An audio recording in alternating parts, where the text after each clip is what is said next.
ನಿನ್ನ ಮುದ್ದಾದ ಗಲ್ಲಕ್ಕೆ ಮುದ್ದು ಕೊಡುವಷ್ಟರಲ್ಲಿ ನಿನಗೇನಾದರೂ ಆಗಿತ್ತು ನನ್ನ ಕಾವಲಿಗಾಗಿ ಬೆನ್ನತ್ತಿ ಬಂದ ಚಿನ್ನ. ಮರ್ಯಾದೆ ಕೆಟ್ಟವನೇ, ನನ್ನ ಕಾವಲಿಗಾಗಿ ಆ ತಾಯಿ ಬನಶಂಕರ ದೇವಿ ಇದ್ದಾಳೆ.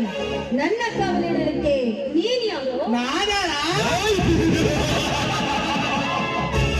ಹೊತ್ತಿನಂತೆ ಹಾರಿ ಬಂದು ಈ ನಿನ್ನ ಮುದ್ದಾದ ಸುಕುಮಲ ದೇಹ ಸುಖ ಸವಿಬೇಕಂತ ಬಂದಿರುವ ಅಮಾನಸ ಪ್ರತಾಪ ನಾನು. ಜಾರಿಗೆ ಮುದ್ದು ಕೊಡುವೆ, ಯಾರ ಸುಖ ಅನುಭವಿಸು.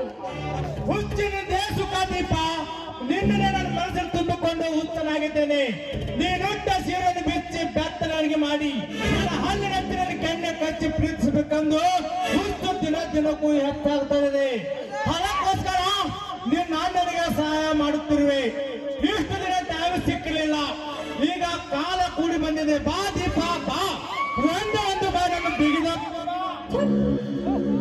ನಾಚಿಕೆ ಆಗುದಿಲ್ವೇನೆ ನಿನಗೆ? ಉಂಡ ಮನೆಗೆ ದ್ರೋಹ ಮಗುವ ಬದ್ಮಾಸ್ ನೀನು. ಬಾಯಿ ಮತ್ತು ಹುಚ್ಚೇನೆ, ನಾನೆಷ್ಟು ನೀನು ಹೇಳಿದ್ರೆ ಒಪ್ಪಂತಿಲ್ಲ. ಒಪ್ಪ ಇಲ್ಲದ ಒಪ್ಪಂತ ಕಾಣುತ್ತದೆ. ಪಾಪಿ, ನಿನ್ನ ನನ್ನ ಅಣ್ಣನಂತ ನಾನು ತಿಳಿದುಕೊಂಡಿದ್ದೇನೆ. ಈ ವಿಷಯವೇನಾದ್ರೂ ನನ್ನ ಅಣ್ಣನಿಗೆ ಗೊತ್ತಾಗಿದ್ಯಾದ್ರೆ ಈ ನಿನ್ನ ದೇಹವನ್ನ ತುಂಡು ತುಂಡಾಗಿ ಕತ್ತರಿಸಿ ಹೆಜ್ಜೆ ಹೆಜ್ಜೆ ತೆಗೆದು ಬಿಡ್ತಾನೆ ನನ್ನ ಅಣ್ಣ. ತುಂಡು ತುಂಡ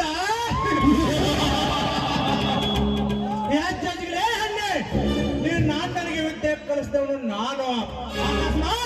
ನಿನ್ನ ಅಣ್ಣನ ತಾಂಟೆಗೆ ಬಂದಿದ್ದಾದರೆ ಅವನ ತಲೆ ತೆಗೆದು ತೆಂಗಿನ ಮರದಲ್ಲಿ ತೆಂಗಿನ ಕಾಗದ ತೆಗೆ ತೂಗು ಬಿಡುತ್ತೇನೆ. ಆ ವಿಷಯವಿರಲಿ. ಈಗ ನೀನಾಗ ಪ್ರೀತಿಸಿದ್ದು ಅಥವಾ ನಾನಾಗ ಪ್ರೀತಿಸಿಲ್ಲ ನಿನ್ನ? ಬನಶಂಕರಿ ದೇವಿ, ಈ ಕೆಟ್ಟ ಹುಳುಗಳನ್ನ ದೂರಕ್ಕೆ ನಿನ್ನಿಂದ ಆಗದೇನಮ್ಮ. ನೋಡು, ಒಳ್ಳೆ ಮಾತಿನಿಂದ ಹೇಳ್ತಾ ಇದ್ದೀನಿ. ನೆತ್ತಿಗಿರುವ ನಿನ್ನ ಕಾಮನ ಪಿತ್ತವನ್ನ ಇಳಿಸ್ಲಿಕ್ಕೆ ಸಾಕಷ್ಟು ಜನ ಸೂಳೆಯರಿದ್ದಾರೆ. ಆದ್ರೆ ನಾನು ಸೂಳೆ ಅಲ್ಲ. ನಿನ್ನ ಸೂಳೆ ಎಂದು ಯಾರು ಕರೆದರು? ನೀನು ಗರತ್ಯ. ನಿನ್ನಂತ ಗರತಿಯ ಸಾಹಸ ಒಂದು ಎರಡು.